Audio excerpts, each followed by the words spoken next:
chí ơi ngọt rồi miên tăng vì mật tê cả bạn ấy chí lắm coi bò bố đấy xì chụp tiệt cả bạn ấy chí lắm ca cả lại bên cầm móng mình đang xảy đang có chợ thả tơ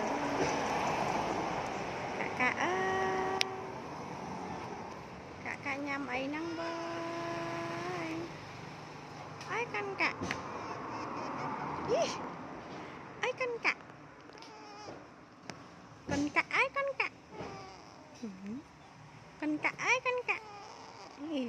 ai tôi chờ được mình được sót đây căn cả ấy căn cả ấy căn cả cái nhanh căn cả ấy căn cả ấy căn cả ấy căn cả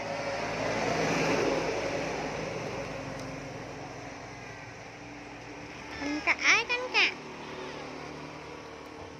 cả ai căn cả căn cả ai căn cả căn cả ai căn cả cả ơi cả ấy chứ lại chứ nên thường mình bữa nay bị trên vậy bị xa mà được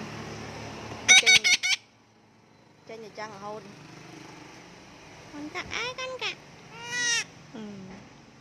con cả ai căn cả con cả ai căn cả ai căn cả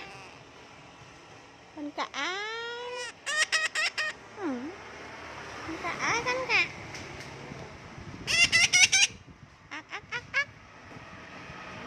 con cả ai căn cả ai đó là nè nòng thùng lên trong trên khèo thùng ấy thằng miền là bò liền cả